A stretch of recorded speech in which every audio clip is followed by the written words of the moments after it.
Good morning everyone. स्वागत है आपका हमारे चैनल पे। और आज है 25 नवंबर। इंपॉर्टेंट न्यूज़ को यहाँ पर कवर किया जाता है। ठीक है, आइए स्टार्ट लेते हैं। बहुत इंपॉर्टेंट न्यूज़ है यहाँ पे COP29 को लेकर। ठीक है, इसको याद रखें, इंपॉर्टेंट है। COP29 पे बात करेंगे यहाँ पे हम लोग। कहाँ पे हो रहा है? ठीक है, जैसे कि अभी अजरबैजान पे हो रहा है। अजरबैजान ये बाकू जो शहर है ना, वहाँ पे हो रहा है, इसको याद रखिएगा। भारत पे बात करेंगे, भारत ने क्या मुद्दा उठाया है। यहाँ पे ग्लोबल साउथ जो एक टर्म है वो क्या है। यहाँ पे फाइनेंस जो असिस्टेंस है, जो क्लाइमेट चेंज से लड़ने के लिए, ठीक है, जो कार्बन उत्सर्जन से लड़ने के लिए जो फंड की जरूरत है, उस पर बात करेंगे हम लोग। तो आइए एक एक करके देखते हैं। सबसे पहला जो COP29 पूछेगा कि कहाँ हो रहा है, तो ये हो रहा है अजरबैजान बाकू में। ठीक है, लोकेशन आप लोग देख लीजिएगा मैप में। दूसरा क्या है, भारत ने मुद्दा उठाया है कि जो डेवलप कंट्री हैं वो लोग 300 अरब डॉलर, ठीक है, मात्र फंड दे रहे हैं। और भारत या ग्लोबल साउथ का डिमांड कितना है? 1.6, ठीक है, 1.3 लाख करोड़ चाहिए क्लाइमेट चेंज से लड़ने के लिए। तो बहुत ही कम जो फंड अलॉट किया है, तो भारत ने इसको पूरी तरह से खारिज कर दिया गया है और इसको जो है निराधार बताया गया। ये हो गया, मुद्दा समझ में आ गया। अब हम लोग बात करेंगे ग्लोबल साउथ टर्म जो है न्यूज में बहुत आ रहा है, सीधा एग्जाम में पूछे जाने की पूरी संभावना मुझे लग रहा है। ठीक है, बीपीएससी में, यूपीपीसीएस में, यूपीएससी में बोलेगा ग्लोबल साउथ टर्म से आप क्या समझते हैं। तो ग्लोबल साउथ जो टर्म है ना, ये देखिए यहाँ पे दुनिया के जो कमजोर देश हैं, अगर हम लोग ग्लोबल साउथ पे बात करें तो जो कमजोर जो देश हैं, ठीक है, जो डेवलपिंग कंट्री है या अल्प विकसित जो कंट्री है, अंडर डेवलपिंग कंट्री, उनको जो है यहाँ पे ग्लोबल साउथ टर्म के रूप में देखा जा रहा है। ठीक है, भारत जो है ग्लोबल साउथ का क्या है, प्रवक्ता है, मतलब लीड कर रहा है भारत इन देशों के बिहाफ से जो है मुद्दे को उठाता है, उनकी हितैषी के बारे में बात करता है, ध्यान रखेंगे। तो यहाँ पे पूछेगा कि ग्लोबल साउथ में किन किन कॉन्टिनेंट का जो है कंट्री देखने को मिलेगा, तो एशिया का मिलेगा, बिल्कुल मिलेगा। फिर यहाँ पे मिलेगा आपको अफ्रीका का भी मिलेगा, लैटिन अमेरिका का मिलेगा। ये जो विकसित देश है ना, माफ कीजिएगा, अविकसित देश या डेवलपिंग कंट्री, अफ्रीकन, एशिया और लैटिन अमेरिका, ये ग्लोबल साउथ में इंक्लूड है। क्लियर है, याद रखेंगे। तो सारे इंपॉर्टेंट फैक्ट मैंने यहाँ पे डिस्कस किया। दूसरा देख लीजिए, ये हमारे पूर्व CJI, chief justice of India, इस पे बात करेंगे अभी हम लोग। सुप्रीम कोर्ट पे बात करेंगे हम लोग। कॉलेजियम सिस्टम पे बात करेंगे अभी हम लोग। कॉलेजियम सिस्टम पे बात करेंगे, जो कि यहाँ से एग्जाम में बहुत बार क्वेश्चन पूछा गया है। और किस पे बात करेंगे? हाँ, राइट टू फ्रीडम पे बात करेंगे। राइट टू फ्रीडम पे बात करेंगे। इस आर्टिकल में लिखा क्या हुआ है कि जो पूर्व न्यायाधीश है ना, DY चंद्रचूड़, उन्होंने कहा कि मीडिया जो है ना, चुनाव जो परिणाम होते हैं, जो इलेक्शन रिजल्ट होता है, उसको प्रभावित कर रहा है।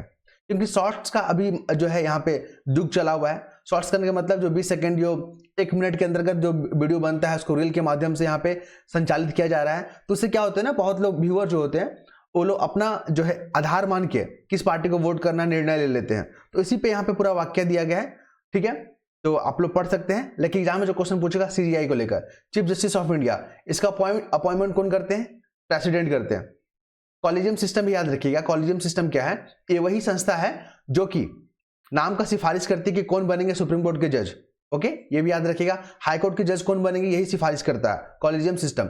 और ये संवैधानिक संस्था नहीं है। बोलेगा कॉलेजियम सिस्टम क्या संवैधानिक है? बिल्कुल नहीं। इसको जो है सुप्रीम कोर्ट ने एक ऑर्डर के तहत इसको बनाया था। क्लियर है? 2 हो गया बात। अब हम लोग बात करेंगे right to freedom. Right to freedom क्या है? आर्टिकल 19 में जो है राइट टू फ्रीडम के बारे में बात किया गया है। राइट टू फ्रीडम, और ये हमारा फंडामेंटल राइट है। फंडामेंटल राइट को प्रोटेक्ट करने का जो अधिकार है, हाई कोर्ट को भी दिया गया है, सुप्रीम कोर्ट को भी दिया गया है। जो अल्टीमेट पावर है ना, वो सुप्रीम कोर्ट को दिया गया है। हमारा जो कॉन्स्टिट्यूशन है, संविधान है, उसकी व्याख्या करने का पावर सुप्रीम कोर्ट को दिया गया है। ठीक है, ये सब क्वेश्चन बहुत बार रिपीट हुए हैं। यकीन नहीं होता है ना, आप प्रीवियस ईयर जाके क्वेश्चन देख लीजिए। आप मार्केट से बुक खरीदिए, वहां पर देखिए जो मैं डिस्कस कर रहा हूं वही वहां पर क्वेश्चन देखने को मिलेगा। तो कॉलेजियम सिस्टम के बारे में बात किए, पूर्व न्यायाधीश के बारे में बात की। हाँ, अभी CJI जो थे DY चंद्रचूड़, वो रिटायर कर गए। तो रिटायर करने के बाद ना वो किसी भी कोर्ट में प्रैक्टिस नहीं कर सकते अब।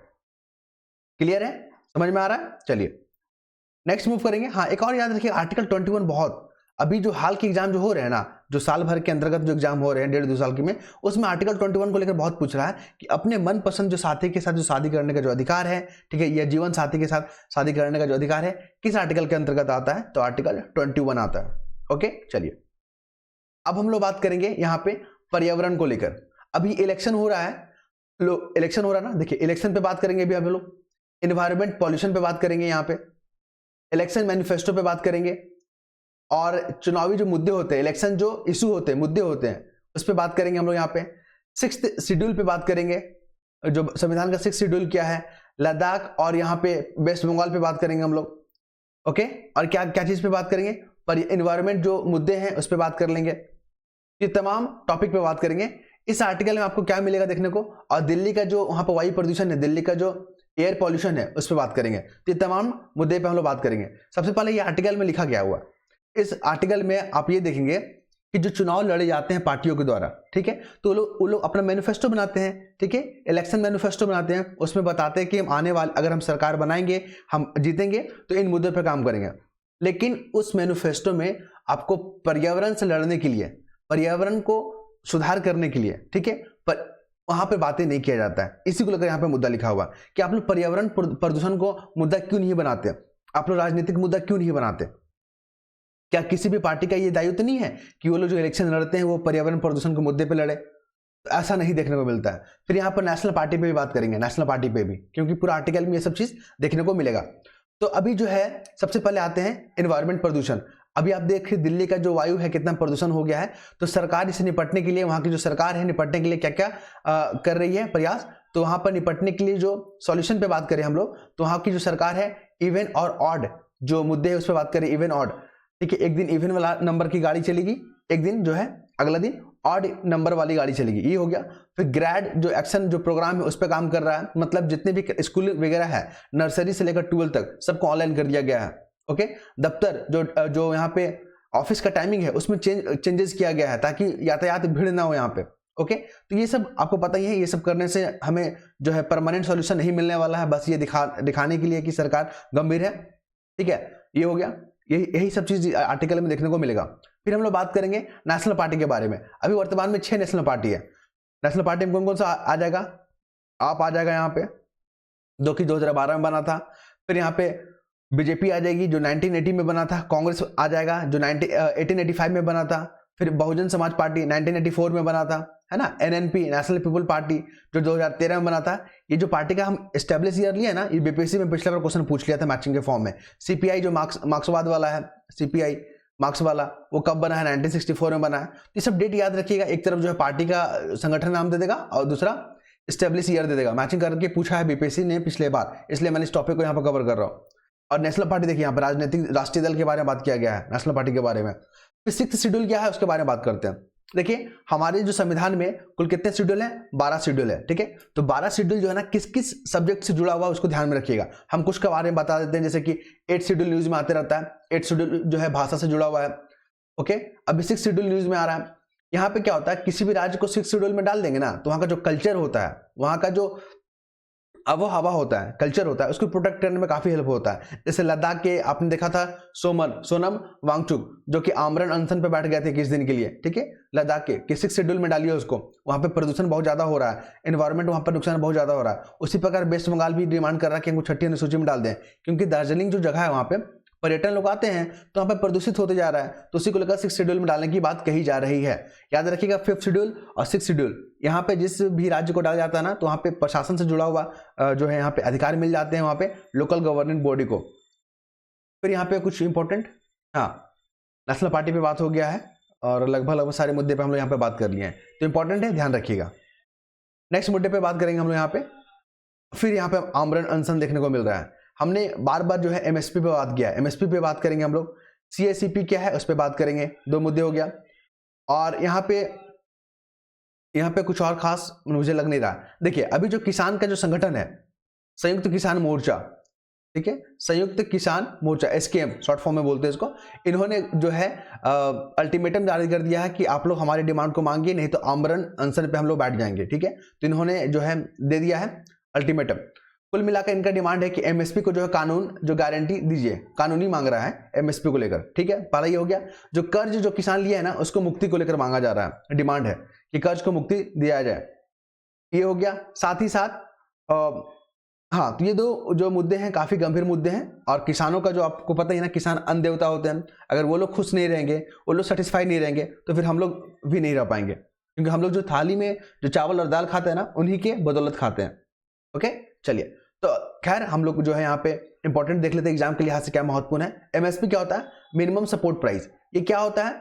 सरकार जो है ना किसानों को आश्वासन देती है, गारंटी नहीं है, कानूनी नहीं है, बस आश्वासन देती है कि अगर फसल का उत्पादन अधिक हो जाएगा ना तो आप लोग निश्चिंत रहें, उसके जो दाम है, जो मूल्य है, हम गिरने नहीं देंगे। ये आश्वासन है। लेकिन किसान बोल रहा है भैया हमको आश्वासन नहीं चाहिए, हमको कानूनी चाहिए, गारंटी चाहिए। जैसे कि मनरेगा क्या है? कानूनी गारंटी है। अगर 100 दिन का हमको रोजगार नहीं मिलेगा तो हमको फिर उसके बदले अलाउंस मिलेगा, बेरोजगारी भत्ता मिलेगा ना। ओके, तो एमएसपी जो है ना के बारे में बात कर ली। अब आते हैं सीएससीपी के बारे में बात करते हैं। सीएससीपी ये वही संस्था है जो कि सिफारिश करती है कि एमएसपी जो है इतना होना चाहिए। ठीक है, कुल 22 फसल है प्लस एक गन्ना, कुल मिलाकर 23 गो है, याद रखिएगा। और कौन कौन सा फसल है उसका? जैसे कि गेहूं है, चावल है, ठीक है, ज्वार है, बाजरा। इसमें कॉफी नहीं है, ठीक है, चाय नहीं है, याद रखिए। चाय हो गया, कॉफी हो गया, सुपारी ये नहीं है, क्योंकि कुछ क्वेश्चन जो है ना एग्जाम में पूछा गया है यूपीपीसीएससी में और आपका यूपीएससी में कि चाय, कॉफी और सुपारी क्या इसमें इंक्लूड है? बिल्कुल नहीं इंक्लूड, याद रखिएगा। ऑप्शन में दिया हुआ था चारों में, और एलिमिनेट करके आप यहाँ पर सॉल्व कर सकते हैं। तो मैंने इस चीज को यहाँ पर कवर किया। ये हो गया। सीएससीपी के बारे में बात कर ली। 1965 में बना था। पहले इसका कुछ और नाम हुआ करता था, कृषि मूल्य आयोग करके कुछ नाम होता था, लेकिन 1985 में इसका नाम चेंज करके सीएससीपी कर दिया गया। लेकिन ये सिफारिशें करती है, फाइनल मोहर कौन लगाता है? Cabinet committee of economy affair, याद रखिएगा। ये वाला यूपीएससी में पूछा है, ये वाला पूछता है सीएससीपी वाला कौन? बीपीएससी और यूपीपीसीएस में। लेकिन जो cabinet committee of economy affair है ना, ये फाइनल मोहर लगाती है, जो कि प्रधानमंत्री इसके अध्यक्ष होते हैं। फिर हम लोग बात करते हैं नेपाल का व्यापार घाटा। अभी देखिए हम लोग भी कई देशों के साथ व्यापार करते हैं, तो किसी से ज्यादा इंपोर्ट कर लेते हैं, किसी को कम एक्सपोर्ट करते हैं। तो जहां से इंपोर्ट ज्यादा करते हैं ना, तो वहां पर जो व्यापार घाटा देखने को मिलता है। कुल मिलाकर जो क्वेश्चन पूछा जाएगा याद रखिएगा। जैसे हम लोग चाइना और अमेरिका और रशिया के साथ व्यापार करते हैं, नेपाल के साथ भी करते हैं, चलिए चारों को लेते चलते हैं।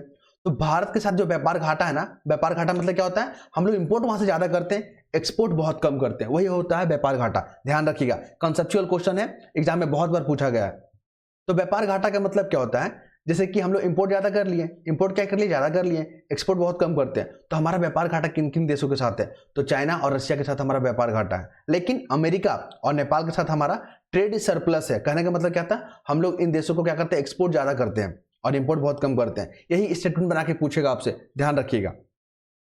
नेक्स्ट मूव करते हैं। ये हमारे प्रधानमंत्री जी हैं और इन्होंने जो है ओडिशा पर्व कहाँ मनाया जाता है? ओडिशा पर्व ओडिशा में मनाया जाता है, ठीक है। और उन्होंने कहा कि पहले के जो सरकार थे वो जो है पूर्वी क्षेत्रों को पिछड़ा राज्य कहते थे, लेकिन अब जो है हमारा वो पिछड़ा राज्य ना होकर हमारे देश को विकास करने में इंजन के रूप में कार्य करेंगे, ठीक है। खैर राजनीतिक मुद्दे पर हमें नहीं पढ़ना है। जो एग्जाम में क्वेश्चन पूछता है ओडिशा पर्व कहाँ मनाया जाता है? उड़ीसा में मनाया जाता है, याद रखेंगे आप, ठीक है, इंपॉर्टेंट फैक्ट है। और यहाँ पे कुछ खास नजर नहीं देखने को मिल रहा है। एक तरफ पूछ देता है पर्व दे देगा, दूसरी तरफ राज्य दे देगा, बोलेगा मैचिंग करके बताइए। जैसे संगाई जो पर्व है कहाँ मनाया जाता है? मणिपुर में, ठीक है, ये भी याद रखेंगे। नेक्स्ट मूव करेंगे हम लोग।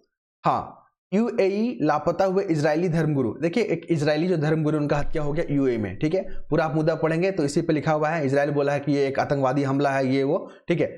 अब्राहम अकॉर्ड, याद रखिएगा, अब्राहम अकॉर्ड कब हुआ था? क्वेश्चन पूछेगा अब्राहम अकॉर्ड कब हुआ था? 2020 में हुआ था। किन किन देश के बीच में? यूएई और इजराइल के बीच में, ठीक है, इजराइल के बीच में, ठीक है। ये इंपॉर्टेंट फैक्ट है, ध्यान रखेंगे। पहला ये हो गया। दूसरा क्या हुआ कि पिछले बार बीपीसी 69th बीपीसी में क्या क्वेश्चन पूछा है?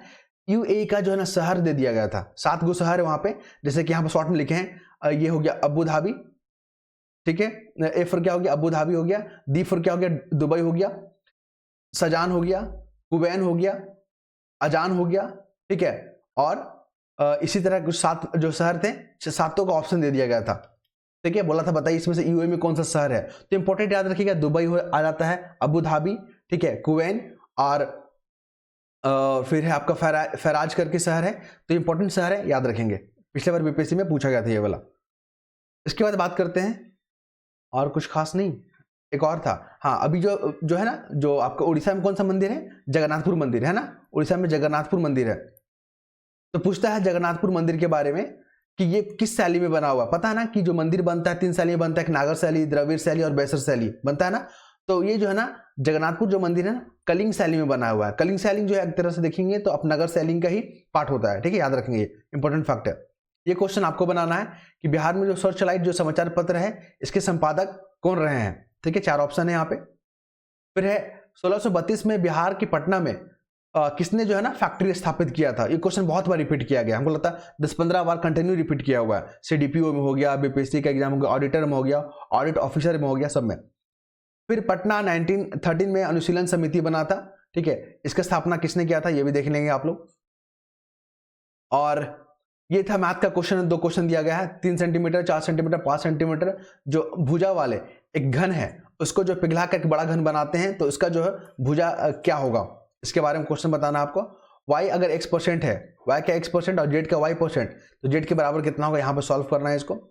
ये जो कंट्री है ना, मैंने नया इसको इंक्लूड किया हूँ, इक्वेटर, इक्वेटर को लेकर बहुत यूपी पीसीएस में क्वेश्चन पूछता है। जैसे कि हमारा अर्थ है, इक्वेटर बीचों बीच पास करता है, ऊपर में कैप्री ट्रॉपिक ऑफ कैंसर है, नीचे ट्रॉपिक ऑफ कैप्रिकॉर्न है। तो आज हम लोग इक्वेटर को देखते हैं, इक्वेटर से कौन कौन सा कंट्री पास करता है, तो किरिबाती पास करता है, इंडोनेशिया, मालदीव भी पास करता है, केनिया हो गया, Somalia, Uganda, Democratic Congo, Republic Congo, ठीक है, और Tome Principe, Gabon, Brazil, Ecuador, Colombia. ये जो कंट्री है ना, एक बार आप लोग लोकेशन देख लेंगे, क्योंकि इक्वेटर को लेकर क्वेश्चन पूछता है कि किस कंट्री, कौन सा कंट्री जो है इक्वेटर को पास करता है। तो खास करके ये जो अफ्रीकन कंट्री है, केनिया हो गया, सोमालिया हो गया, युगांडा, कॉन्गो, गैबोन, ठीक है, फिर इधर मालदीव भी न्यूज में रहता है, और यहाँ पे किरिबाती, इंडोनेशिया भी न्यूज में है, इक्वाडोर, कोलंबिया ध्यान रखिएगा, है ना, इंपॉर्टेंट फैक्ट है। फिर यहाँ पे मणिपुर, देखिए मणिपुर को लेकर कोई क्वेश्चन पूछा था कि बांग्लादेश के साथ सीमा साझा करता है, क्योंकि बांग्लादेश में न्यूज में है, वहाँ पे तख्ता पलट देखने को मिला है, वहाँ की जो प्रधानमंत्री थी शेख हसीना भारत में भी शरण ली हुई है, तो मणिपुर और बांग्लादेश के बीच में बाउंड्री शेयर नहीं होता, ध्यान रखिए, क्वेश्चन पूछा गया है। फिर यहाँ पे मेडिटेरियन सी है, मेडिटेरियन सी जो है ना किस किस देश के साथ बाउंड्री साझा करता है, इजिप्ट के साथ, Israel, Lebanon. Blue dash line के बारे में बात किए थे कल हम लोग। एक लिवेंट टर्म है, लिवेंट, ये जो मेडिटेरियन सी का जो पूर्वी इलाका है ना, ये वाला, इसको लिवेंट बोलते हैं, याद रखेंगे आप। फिर यहाँ पे Golan height, West Bank, Gaza strip देखने को मिल रहा है ना, ये इंपॉर्टेंट फैक्ट है, बहुत बार रिपीट होता है। तो आई होप आप लोग को पसंद आया होगा, अगर पसंद आया होगा तो अपना फीडबैक जरूर दें और क्वेश्चन को अटेम्प्ट कीजिएगा। और ये पीडीएफ प्राप्त करना चाहते हैं तो लिंक आपको जो कमेंट बॉक्स में मिल जाएगा। मान लीजिए इस वीडियो में नहीं मिलता है तो नेक्स्ट वीडियो, जो अगला वीडियो, जो प्रीवियस वीडियो ना, उसमें लिंक मिल जाएगा आपको, तो क्लिक करके आप ज्वाइन हो सकते हैं। धन्यवाद।